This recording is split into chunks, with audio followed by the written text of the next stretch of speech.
Hello. The footage you are seeing is from Operation Julin Divider, filmed on September 23, 1992, and it was the last time the US ever tested an actual nuclear weapon. This means that the old United States has not full-scale tested any of them for well over 30 years now. Do they even work anymore? How would we know?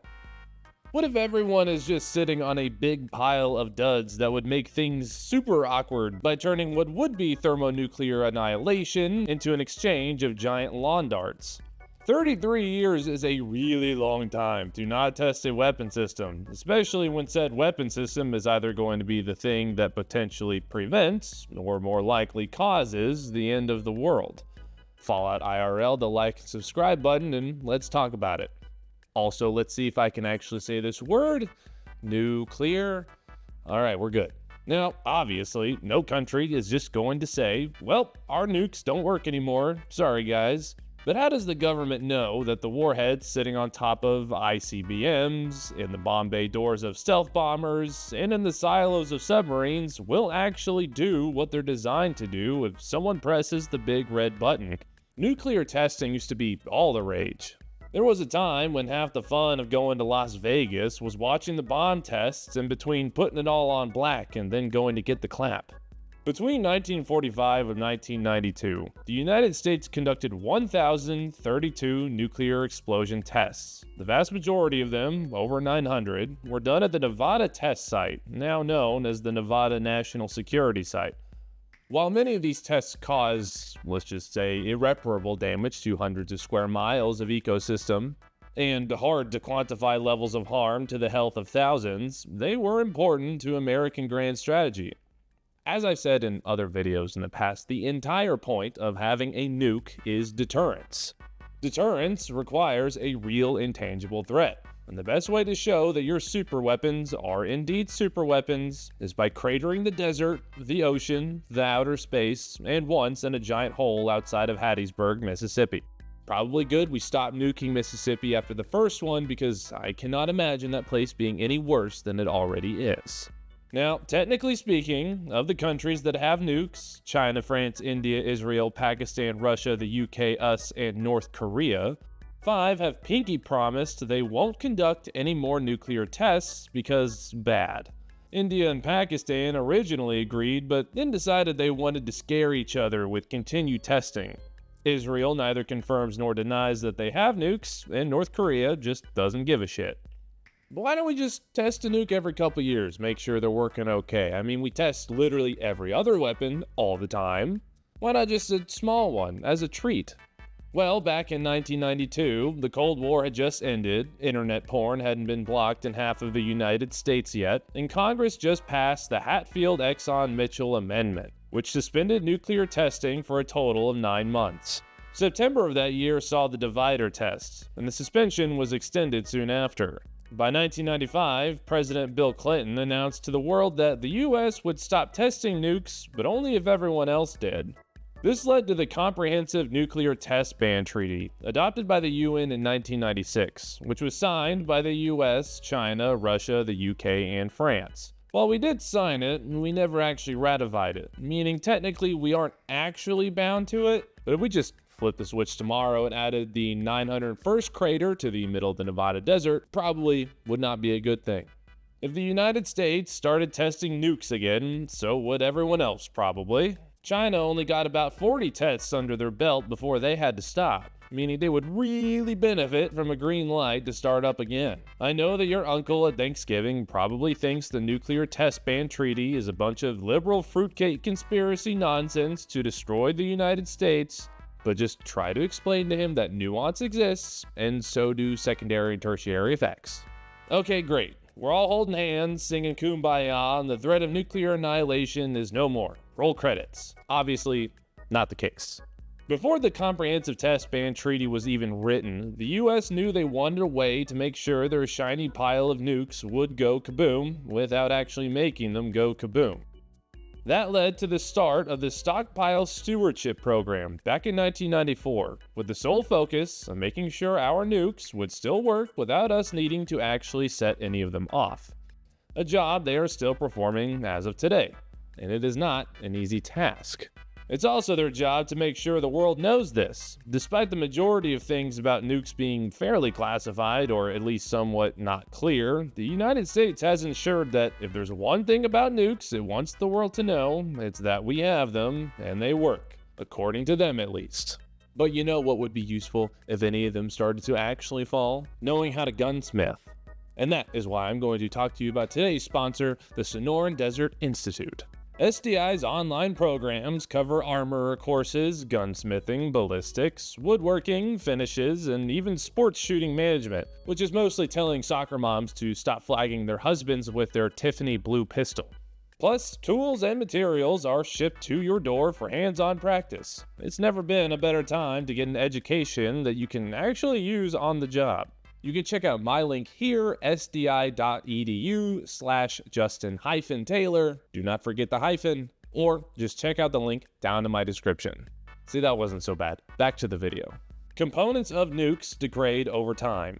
Fissile material isn't the most stable thing in the world, and for a nuclear bomb to go off successfully, quite literally, every single highly precisely engineered component has to work perfectly. The answer, or at least the current method of making sure that Fallout IRL is still a possibility in our lifetimes, is to cram a bunch of science nerds into a building and crunch the numbers. Not even joking. The first way that these learned science people do this is what are called subcritical tests. These are primarily done in an underground facility at the Nevada National Security Site. These guys take plutonium, the spicy stuff inside the nukes that cause the fireworks, and blow it up.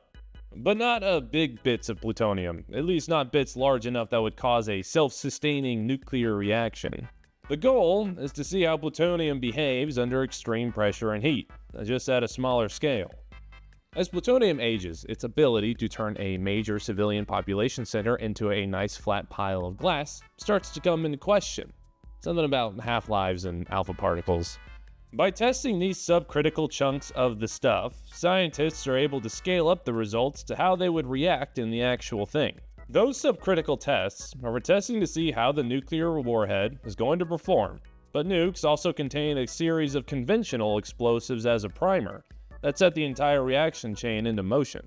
Those explosives, just like that one special sock you keep next to your bed, also start to get funky as they age.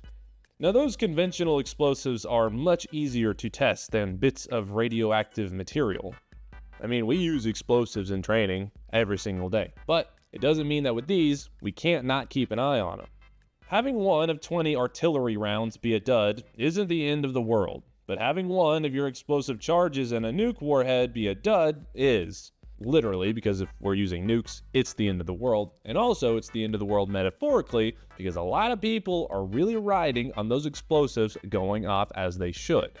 The way the science boys check this is with hydrodynamic testing. Basically, they build a fake nuclear core, but with real explosives, to test their ability to properly compress said core, which would implode the whole thing and start a nuclear explosion. But it's a bit fancier than just lighting up the old fuse and seeing if the whole thing just goes bang as it's supposed to. These tests are conducted at the dual-axis radiographic hydrodynamic test facility located at Los Alamos. They use what is essentially the godless love child of a high-speed camera and an X-ray machine.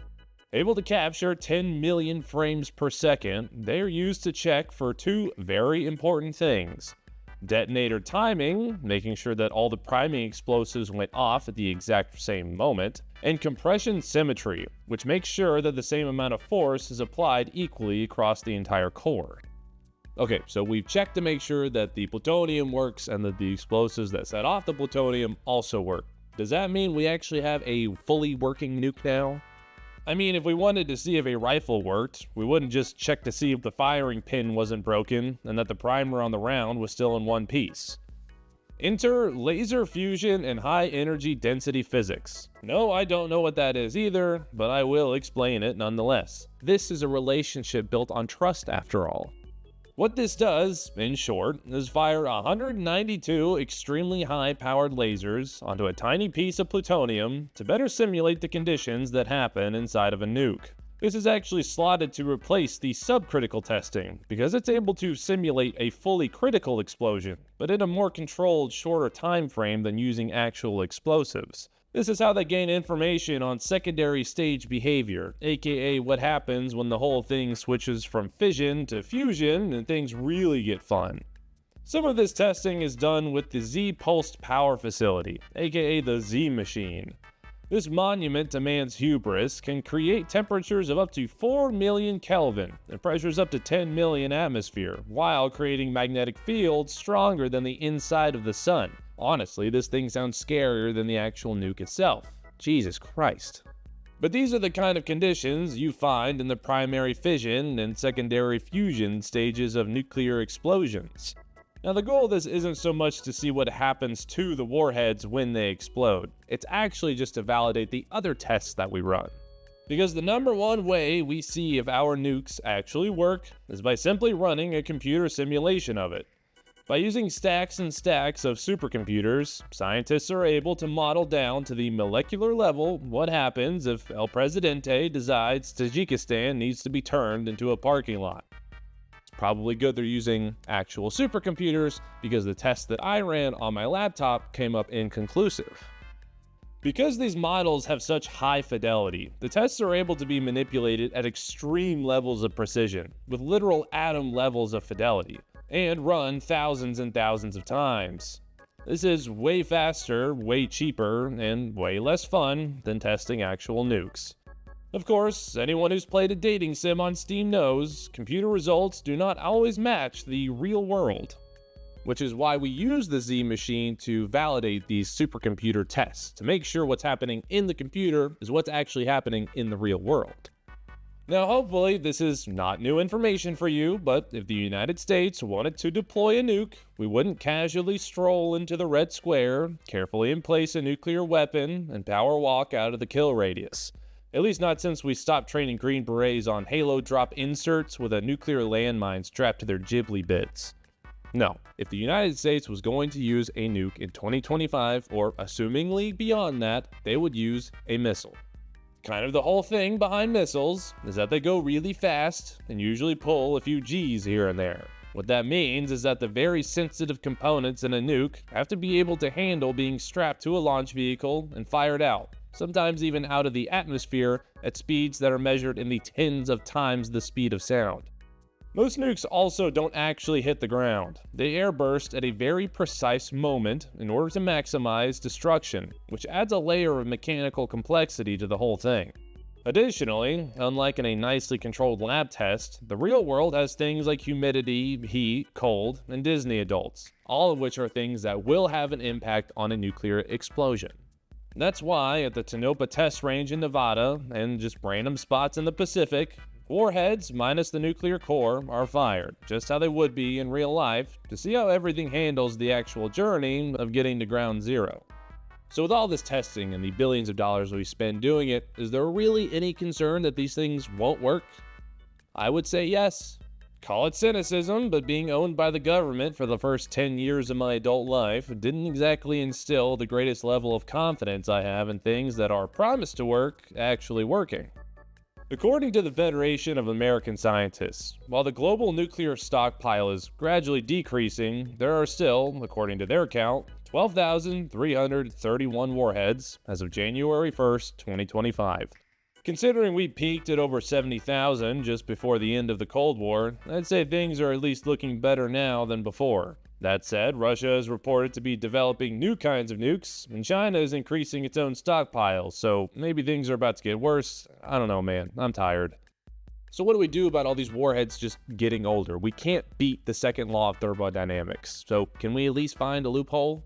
For that, we turn to life extension programs. These have to walk a very, very, very fine line between not letting our nukes get any worse, nor, more importantly, not accidentally making them any better.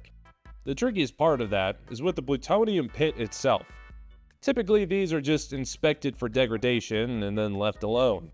Most studies show that these, like a daytime stripper living paycheck to paycheck, can last upwards of 100 years and still work as intended.